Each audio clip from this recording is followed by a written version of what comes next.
My sister called me Disgrace at Thanksgiving. Then her fiancé bowed and said Your Honor right in front of everyone. Funny how the truth always finds its own stage. My name's Odessa. 5 years ago, my family didn't just shame me, they erased me. They lied. They left. They buried me in silence. And when they thought I'd never rise again, they sent me an invitation expecting me to smile. But the thing about being buried alive is you learn to dig your way out, and you don't come back empty-handed. Tonight, I'm not here for revenge. I'm here to rewrite the story they tried to end. Before we dive in, tell me, if your family erased your name, would you forgive or would you fight? It had been one of those grinding court days that left the city air tasting like dust and paper. As I pushed open the door to my apartment in downtown Charleston, the soft golden hour light spilled across the hardwood floors, almost making the place look warmer than it felt. I kicked off my pumps, letting them thud against the wall, and dropped my briefcase on the old oak table. The mail sliding off in a messy fan, bills, junk, a coupon for a seafood place I'd never try, and then it caught my eye. A heavy envelope, thick and cream-colored, with the Marin family crest embossed in gold. My fingers hesitated mid-air. The world seemed to narrow down to the space between my hand and that envelope. My chest tightened like an invisible hand was squeezing it. I hadn't seen that crest since the night I walked away. 5 years ago, after Jameson stood in front of our entire extended family and raised a glass to my downfall, I wiped my hands on my skirt as if they were dirty, and finally reached for the envelope. It was absurdly formal, gold wax seal, the kind you'd expect from a royal summons, not from a family that had treated you like a pariah. I traced the curve of my name on the front, Odessa Marin, then slowly slid my letter opener under the seal. The scent of expensive stationery and old memories hit me at the same time. Inside, a wedding invitation. So ornate, it was almost vulgar. You were cordially invited to the marriage of Jameson Marin and Catherine Walsh. My stomach flipped.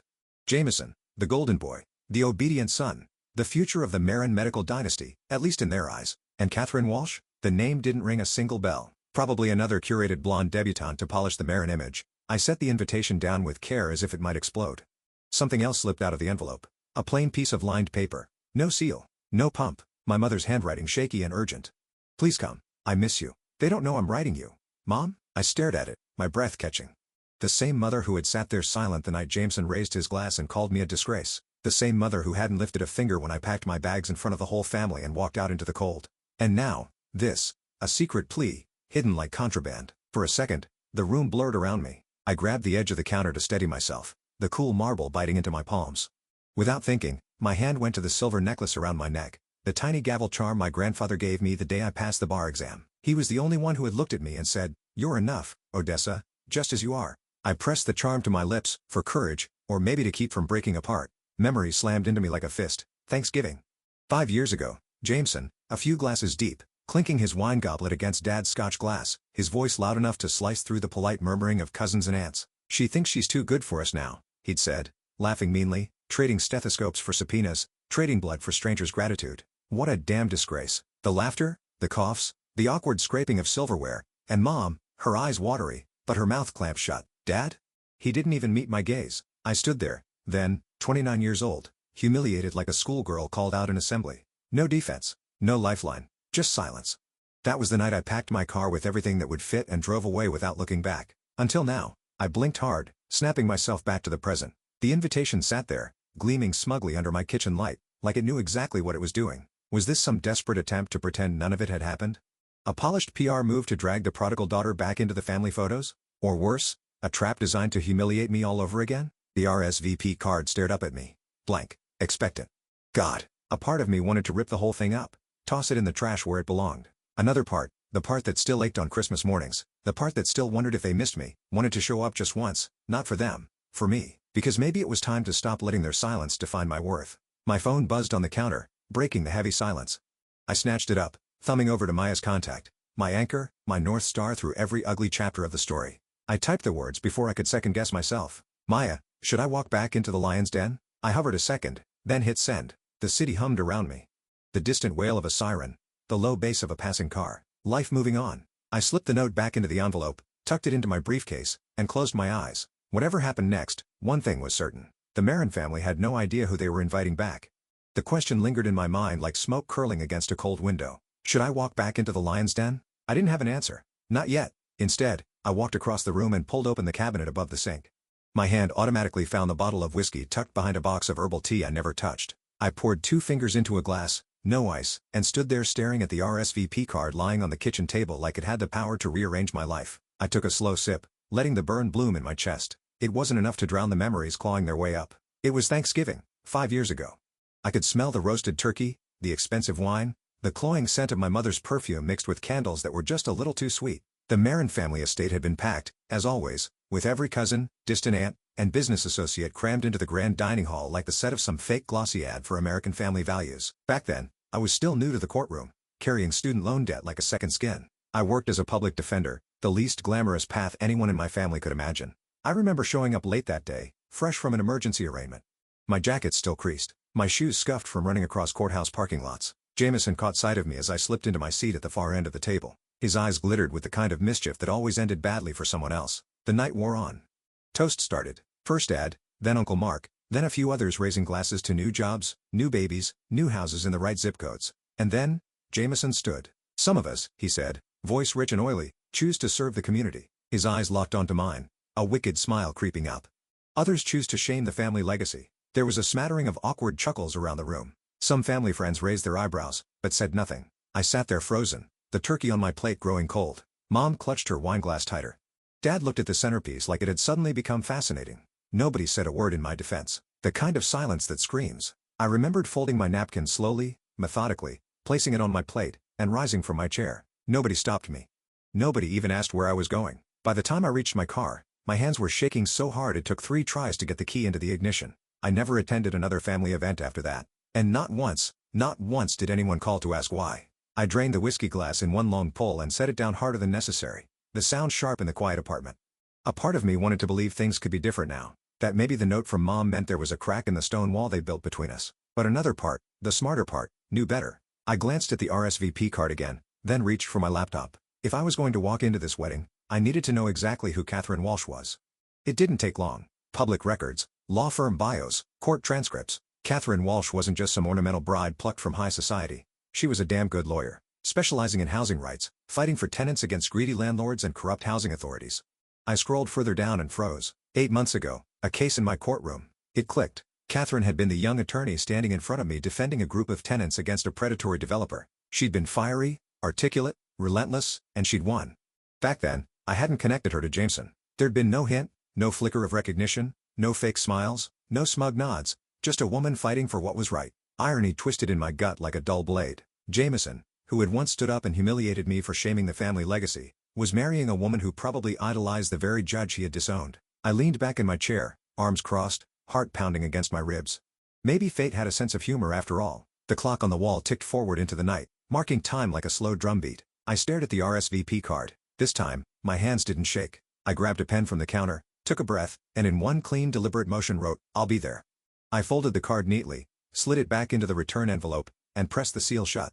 No ceremony, no second guessing. If they wanted a show, I'd give them one, but not the show they were expecting.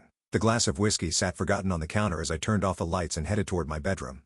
The night air through the cracked window smelled like rain and possibility, and somewhere deep inside me, a quiet fire caught. I slipped the sealed RSVP card into the nearest mailbox the next morning, standing there longer than necessary as the metal door clanged shut behind it. There was something final about the sound, like slamming a gate on the past and cracking another one open toward whatever waited ahead. Charleston was wrapped in a cloudy hush, the kind that pressed low against the skin, threatening rain but never quite delivering. I didn't go straight back to the courthouse. Instead, I turned left at the main intersection, letting instinct steer me through streets I hadn't walked in years. The family cemetery lay a few miles outside the city center, tucked behind an iron fence lined with aging oaks that whispered against one another in the breeze. The moment I pulled into the gravel lot, my chest tightened, old grief stirring like sediment at the bottom of a glass. I grabbed the bouquet of fresh lilies from the passenger seat, smoothing the crinkled paper around their stems, and made my way up the slight hill toward the far corner. There, under a weather-worn marble headstone, was the only man who had ever seen me for who I was, without conditions, without bargaining chips, Judge Elias Marin, Grandpa. I knelt carefully, brushing away a few stray leaves, and set the flowers at the base of his stone. The engraving had started to fade, but his words, the ones he lived by, remained burned into my memory. Justice without fear, integrity without compromise. I sat back on my heels, letting the silence settle around me. Then, from the inside pocket of my jacket, I pulled out the small yellowed envelope I'd carried with me for years, but had never opened. It had been the last thing he handed me before cancer stole the strength from his once commanding voice. "When you need it most," he'd said. "Well, if not now, then when?" I slid my finger under the brittle seal, unfolding the single sheet inside. His handwriting trembled but strong. "Real power isn't loud, Ellie. It's in standing tall without needing to push others down. You won't always be their favorite. You weren't born to be. You were born to outgrow them." I stared at the letter until the words blurred, a knot tightening in my throat. All these years, I had tried to prove myself, to explain myself, to belong somewhere that never truly wanted me. And he had known. He had known I would outgrow them long before I even understood what that meant. Tucking the letter back into the envelope, I pressed my hand over the small silver gavel hanging at my neck. The last physical piece of him I had. Not for show. Not for them. For me. The first few drops of rain kissed the back of my hand, soft as a benediction. I stood, brushed the dampness from my skirt, and made my way back to my car. The letter tucked safely into my briefcase. By the time I reached the courthouse that afternoon, the clouds had broken into a steady misting drizzle. I made my way up the marble steps, nodding to the bailiffs and clerks who barely looked up from their screens. The familiarity of it grounded me until I heard my name carried on a whisper from around the corner. Judge Marin? Yeah, she's the one. Catherine Walsh said it herself. Half the cases she wins now are because she studied Judge Marin's rulings inside and out. I slowed my steps, pretending to skim the docket in my hand. Catherine Walsh, my brother's fiancé, learning from me. Not from Jameson. Not from my parents' so-called dynasty, but from the disgrace they tried to erase. It was almost laughable. I kept walking, keeping my face neutral, but inside something shifted, something hardened. All their careful architecture, the perfect family image, the chosen heirs, the golden narratives, built on the very foundation they had tried to tear down. A low, grim smile pulled at the corners of my mouth as I stepped into my chambers and closed the door behind me. They wrote me off, pretended I didn't exist, but they were about to remember me the hard way. The storm outside thickened, rattling the windows as if it too was preparing for something bigger, and for the first time in years, I felt steady, unshakable. The last echo of my grandfather's words still lingered in my mind as I locked my office and stepped into the thick Charleston evening. The humid air clung to my skin, a stubborn reminder that spring in this city always came with a price. Clouds hung low, heavy with the threat of rain that hadn't quite broken yet. I slipped the RSVP envelope into the mail slot at the end of the block and pulled my coat tighter around me, feeling the weight of a future I hadn't asked for, but would face head-on. I was halfway home when my phone buzzed in my coat pocket, breaking the heavy silence of my car. The screen flashed an unknown number, and for a moment, my thumb hovered above the decline button. Logic urged me to ignore it. My heart, traitorous as ever, pressed answer. Odessa. My mother's voice filtered through, tentative and strained, like a violin string pulled too tight. I stared out at the windshield, watching the droplets of mist gather, then slip away. Mom, I said, my voice even. I was hoping, she began faltering. Would you have dinner with me? Just the two of us before the wedding. The request twisted something deep in my chest. Part of me, the hard-won part, wanted to say no to protect the walls I'd spent years rebuilding. But there was another part, raw and unhealed, that still remembered a time when her voice meant safety, not betrayal. After a long beat, I said, all right, where? Chez Rousseau, she said quickly, almost too quickly. Of course, the restaurant where appearances were a second religion. I'll be there, I replied, already regretting it as I ended the call. The next evening, twilight draped itself across the city in muted purples and grays. I drove with the windows cracked open, letting the damp air numb the war raging inside me. As I pulled into the tight parking lot behind Chez Rousseau, I caught my reflection in the rear view mirror, composed, distant, a woman who had learned not to flinch first. Inside, the restaurant was unchanged. White tablecloths stretched taut across polished wood tables. Waiters and starched aprons moved like ghosts between candlelit conversations. I spotted her immediately, sitting alone at a corner table by the window, a glass of untouched wine trembling in her hand. I crossed the floor with measured steps, heels clicking softly on the parquet. She stood halfway when she saw me, smile brittle around the edges. Odessa, she said, her voice uncertain. Mom, I answered, sliding into the chair across from her. The server approached, and we ordered her a salad she would pick at, me a black coffee I didn't need. Small talk filled the space between us like sawdust, the weather, the wedding preparations, how the city skyline was changing. None of it mattered. None of it touched the gaping void between us. Our plates arrived. The food sat untouched. It wasn't until the coffee cooled in front of me that she spoke, setting her fork down with a soft clink. I owe you an apology, she said, voice barely above a whisper. I looked at her waiting. Jameson. She paused, gathering herself. He told everyone you had a breakdown, that you left because you couldn't handle the pressure. The words didn't surprise me, but hearing them out loud scraped something raw. She twisted her napkin until the fabric strained. He said it to Catherine, to everyone. And her voice broke. I didn't stop him. I thought if we didn't talk about it, maybe it would go away. I stared at her for a long moment, of the restaurant fading into the background. You didn't protect me, I said, my voice low but steady. You let them bury me. Tears pulled in her eyes, but I felt nothing. Not rage, not sadness, only the cold clarity of a wound too old to bleed. She reached into her purse with trembling fingers and slid a small velvet box across the table. I hesitated, then opened it. Inside, resting against dark velvet, was the pendant my grandfather had promised me after I passed the bar exam. Lady Justice, blindfolded, her scales perfectly balanced. Jameson had kept it all these years, while they erased me from their perfect picture. It's yours, she whispered. It always was. I closed the box and slipped it into the inside pocket of my blazer over my heart. No thank you. No forgiveness. Some things couldn't be bought back with heirlooms and late apologies. I pushed back my chair, the leg scraping lightly against the floor. She flinched at the sound. They buried me once, I said quietly, standing tall. This time I'm digging myself out and I'm bringing the truth with me. Her lips parted as if to speak, but I was already moving. I crossed the restaurant floor without looking back, the pendant a solid weight against my chest. Outside, the mist had thickened into a light rain, but the air smelled cleaner now, lighter, as if the city itself had exhaled something old and bitter. I walked toward the streetlights, each step steady, each breath deeper than the last. The rain from the night before had dried into a hazy mist that clung stubbornly to the morning air. I stood in front of my closet weighing my options. It wasn't just about getting dressed, it was about armor, choosing a version of myself to present to the people who thought they had written me out of the family script. After a moment, I settled on a simple black sheath dress, structured but not severe, and a pair of low-heeled pumps, polished but unassuming. I looped the silver Lady Justice pendant around my neck, letting it rest just below my collarbone. A quiet reminder, a silent weapon. On the drive to the Marin estate, Charleston blurred by. The pastel row houses, the smell of salt in the air, the low of tourists beginning to trickle into the historic district. I barely noticed. My mind was locked in a slow gathering rhythm, the way a storm coils before it strikes. By the time I pulled into the long circular driveway, several cars were already there. Expensive, gleaming, loud in the way only old money could afford to be. I cut the engine, took a long breath, and stepped out. The moment I crossed the threshold, the temperature in the room seemed to shift. Polite smiles, tight hugs, air kisses that never touched skin.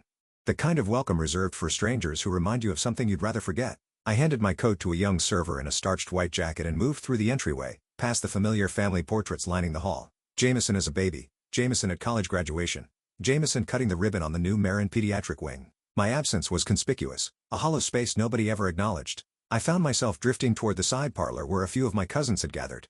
Their voices carried, buoyed by too much champagne, and the giddy cruelty that always seemed to seep into Marin celebrations. She thinks she's somebody now. One of them snickered. Just because she's got a desk and a robe. Another laughed, an ugly nasal sound. Yeah, she's just playing dress up. Real success? That's in the blood. I stood frozen for a moment.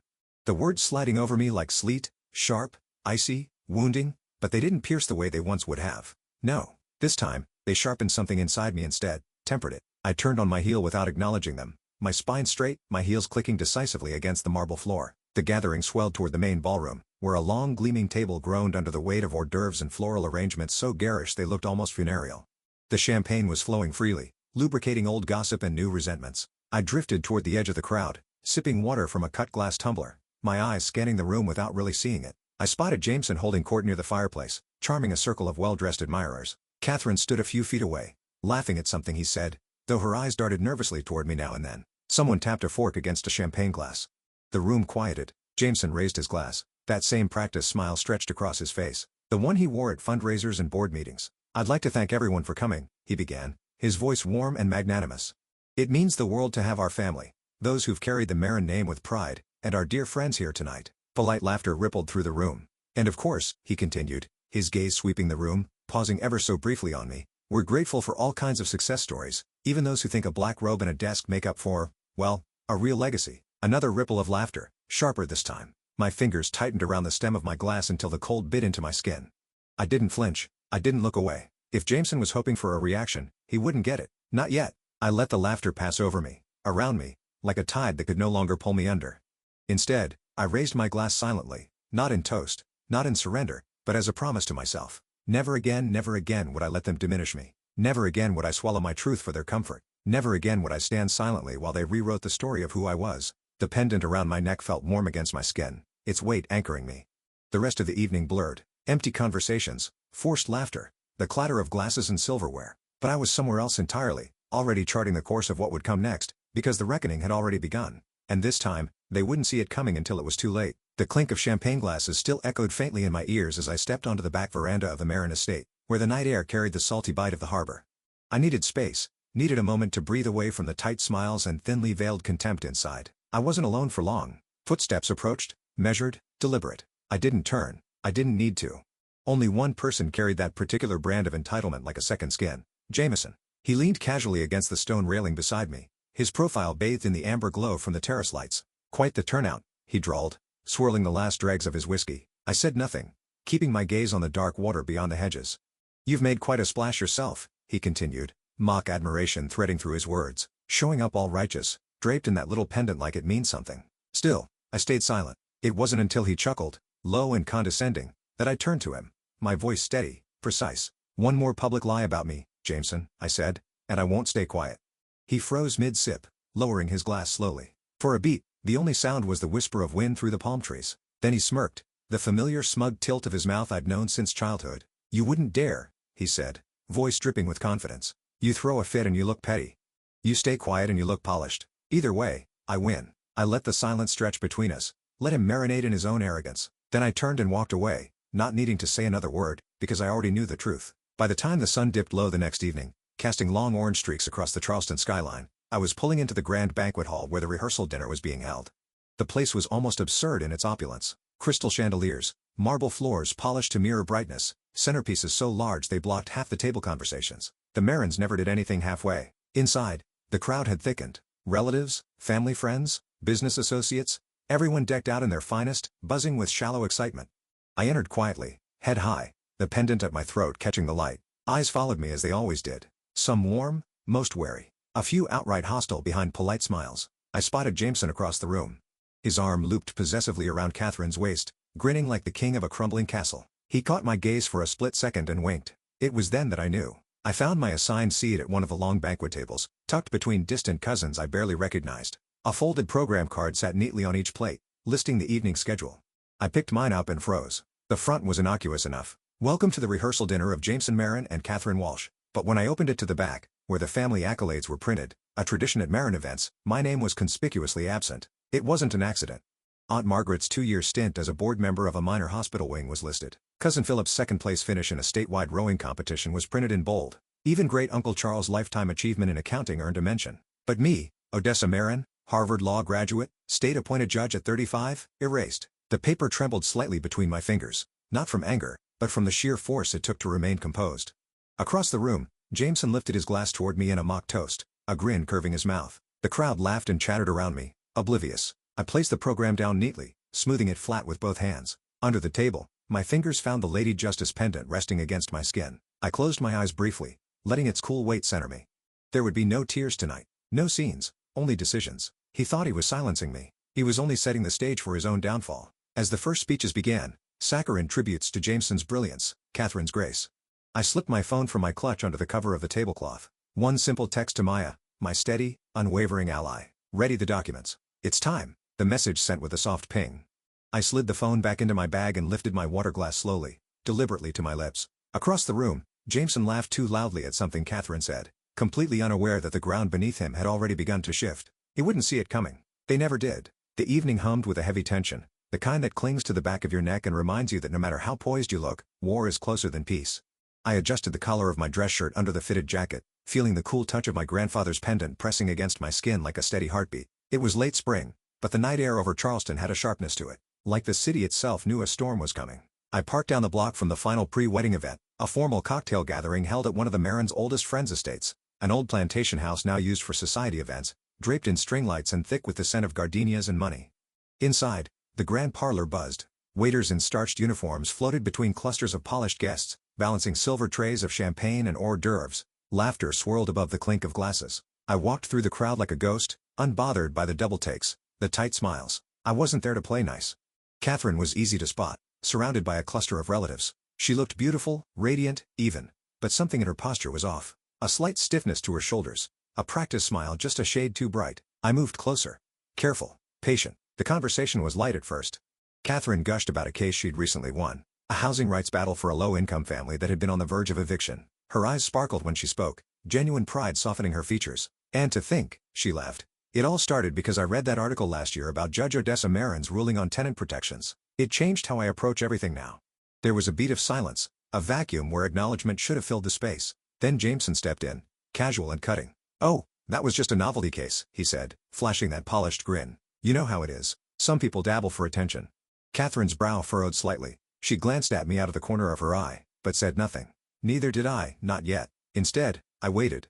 Another hour dragged by and carefully choreographed civility until finally, the moment arrived. The host called for a brief family toast in the main salon, a tradition apparently. Everyone gathered near the grand piano, flutes of champagne in hand. Jameson stood at the center, basking in attention, the golden sun in his prime. I made my way quietly to the front, clutching a simple manila folder close to my side. The room hushed. Jameson raised his glass high. "And here's to family," he said, voice rich and smooth. "The ones who uphold our name with pride and honor." Polite applause rippled across the room. I waited until the last clap faded into uncomfortable quiet, then I stepped forward. No microphone. No raised voice. Just my presence. I laid the folder on the grand piano's polished surface and opened it with slow, deliberate movements.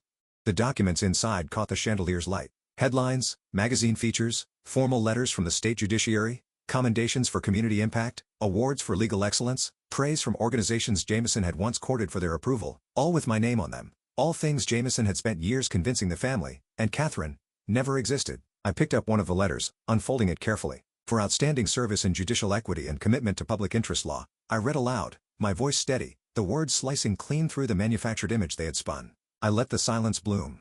Let the words sink in.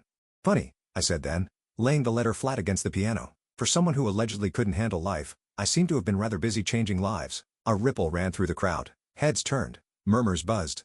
Jameson's smile faltered for the first time all evening. I didn't look at him. Instead, I turned my eyes to Catherine. The color drained from her face as realization broke across her features, slow and brutal. She stared at the documents, then at Jameson, then back at me. You could almost hear the crack splintering inside her. She stepped back just once, a small, instinctive retreat. "You lied," she said. Not loud, but clear enough that it carried across the stunned room. "You lied to everyone." Jameson opened his mouth, but no words came. Catherine reached up and with hands that barely trembled, slipped the engagement ring from her finger. The room fell deathly silent. She didn't look at Jameson when she spoke again. She looked at me. "Thank you," she said quietly, the words clean and sharp as glass. "Thank you for showing me the truth." She set the ring down on the edge of the piano, the platinum band catching the chandelier light in a sharp final glint. Without another word, she turned and walked toward the exit, her posture straight, her pace unhurried, not running, not broken, free. Behind me, Jameson's voice finally broke through, cracked, frantic, but I didn't turn around. I didn't need to. The silence he left in her wake was louder than any speech I could have given, and it was only the beginning. The last echoes of Catherine's words still hung in the air when I stepped into the crisp evening, leaving behind the crumbling facade of the Marin family's perfect image. The grand estate loomed behind me, lit up like a lantern in the dark, but somehow it already felt smaller, diminished. Like all the weight it used to carry had evaporated the moment she took that ring off. I walked toward my car, heart pounding a quiet, steady rhythm in my chest. I should have felt victorious. I should have felt free. But somewhere deep down, I knew Jameson wasn't finished yet, not by a long shot. By the time I reached my apartment later that night, the first signs of it had already begun. I kicked off my heels, shrugged out of my jacket, and was pouring a glass of water when my phone buzzed violently against the kitchen counter. I glanced down and felt my stomach clench. Headlines, not from the reputable outlets. No. These were the kinds of trash tabloids and gossip blogs that fed off scandal like vultures circling a dying animal. Anonymous source claims Disgrace judge bullied way into bench appointment. Former classmates say Odessa Marin was emotionally unstable. One after another, a smear campaign assembled itself right in front of me. The articles were careful, never quite slander, but slimy enough to plant doubt, recycled anonymous quotes, hints without proof, old doctored photos that painted me in the worst light possible, and it didn't take long to trace the source. A boutique PR firm tucked away in Atlanta, known for crisis management and reputation realignment, the same firm Jameson had used to spin Dad's malpractice lawsuit years ago into a heroic sacrifice for patient care. I exhaled slowly, letting the wave of anger pass through me without pulling me under. Jameson wasn't clever. He was predictable, and I had been ready. Instead of scrambling, instead of firing off emotional statements or panic denials, I pulled up the press package I had already prepared with Maya weeks ago, the moment I decided I wasn't playing defense anymore. The next morning, while the city yawned awake, my team released a single devastating post across all my public channels. No ranting, no pleading, just the quiet brutal force of truth. Attached were certified copies of my court appointment records, letters of endorsement from senior judges who had mentored me, official awards and media coverage detailing my work in public service law, housing reform, and juvenile justice. And at the top, a simple quote in bold type: "Facts are stubborn things. John Adams." No hashtags, no drama, just undeniable proof.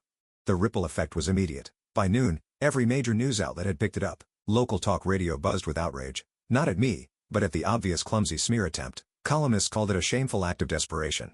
Public defenders I'd worked with, families I'd helped in housing courts, even former law professors stepped forward to vouch for me, unsolicited and fiercely. Sympathy poured in, not because I begged for it, but because the truth had a way of making liars look even smaller. Meanwhile, Jameson's camp scrambled. Rumors spread that his own PR firm had dropped him overnight to avoid the backlash. His donors pulled back.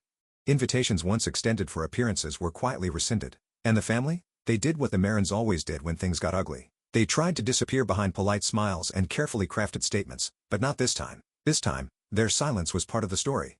They hadn't just abandoned me, they'd helped bury me, and now they could all stand in the crater they dug. Late that afternoon, after the official family brunch had been hastily cancelled under the excuse of private matters, I found myself wandering the grounds of the estate. The sky overhead was a brilliant angry blue, streaked with thin bands of clouds, as if even nature couldn't decide whether to mourn or celebrate. I wandered past the manicured rose gardens, the koi ponds, the marble statues imported from Italy, all the things that were supposed to make us look better than we really were. When I reached the edge of the wide front lawn, I paused, letting the cool breeze whip strands of hair loose from my braid, and then I heard footsteps behind me, soft, hesitant. I turned. Catherine. She wasn't dressed like a bride-to-be anymore. No fancy dress, no designer heels, just jeans, a simple blouse, and a face stripped bare of pretense. She crossed the grass slowly, the distance between us closing with every step. When she stopped in front of me, she didn't speak right away. Instead, she held out her hand, not in apology, not in pity, but in solidarity. I stared at her for a moment, then took it. Her grip was steady, strong, not as a stranger, but as something else entirely. The sun had just begun to dip below the horizon when Catherine and I finally parted ways. She walked back toward the main house, shoulders straighter, lighter somehow, her steps carving a new path I doubted Jameson could ever follow. I lingered for a moment longer on the lawn, the breeze stirring the hem of my jacket, the world around me shifting into something unfamiliar, and finally, something mine. The next few days unfolded in slow, inevitable waves. Jameson's downfall wasn't cinematic. It didn't come with sirens or dramatic outbursts.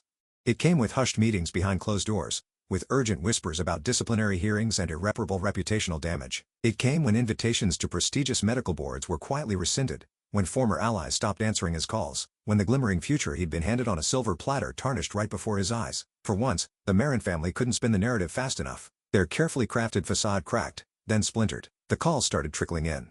Second cousins, distant aunts, even my father's old law school friends, each trying in their own clumsy way to offer sympathy without taking responsibility. "We always knew you were special, Odessa." I never believed what they said. "You're stronger than all of them combined." Too little, too late. I responded to none of it, because the truth had already done what years of arguing never could. It stood, and for me, that was enough. I turned my focus to the life I had built far away from their polished lies. The federal judgeship I'd been offered, a position they couldn't touch, couldn't twist into something ugly, waited patiently for my signature. It was a role earned through late nights, impossible cases, and the quiet relentless belief that I didn't need their permission to be great. I signed the acceptance letter with a hand that didn't shake. A year later, on a balmy spring evening, I stood at the entrance of the Charleston Community Foundation's gala, an event I helped organize not for prestige, not for recognition, but for the neighborhoods that had trusted me long before anyone else did. The air buzzed with laughter and clinking glasses. The scent of jasmine thickened the breeze. Inside the modest ballroom, there were no gilded mirrors, no desperate performances for approval, just people who believed in rebuilding what was broken. As I moved through the crowd, I caught glimpses of familiar faces, not from my bloodline, but from the trenches. Fellow public defenders, community organizers, young lawyers who once sat across from me in packed courtrooms wide-eyed and determined. I wore a simple black gown that night. No designer labels, no flashy jewelry, except for one thing. Around my neck, tucked just under the line of my collarbone, lay my grandfather's pendant, the old worn carving of Lady Justice, gleaming softly under the lights. It wasn't just an heirloom anymore. It was a reminder, a promise, that I would never again let anyone define who I was or who I wasn't. As the evening wound down, I found myself standing near the wide bay windows overlooking Charleston Harbor. The city lights shimmered against the water, blurred and beautiful. I touched the pendant lightly, feeling its familiar weight. "They tried to erase me from the story," I whispered, a small smile curving my lips. "I wrote a better one instead." I stayed there a long moment, breathing in the salt air, the quiet laughter behind me, the pulse of a life no one else had written for me. And maybe, just maybe, that was the greatest victory of all. What would you have done if your own family tried to write you out? Would you have fought for your name or walked away? Sometimes the deepest scars don't come from strangers. They come from the people who were supposed to love us first. Odessa's journey reminds us, when your family tries to write you out, you can still choose to write your own story, stronger, freer, and unapologetically your own. Have you ever faced a moment like this? Would you have stayed silent or stood for yourself? Tell us in the comments. I read everyone. And if you love powerful stories of resilience, truth, and family drama, don't forget to hit that subscribe button. There's so much more ahead, and you won't want to miss it.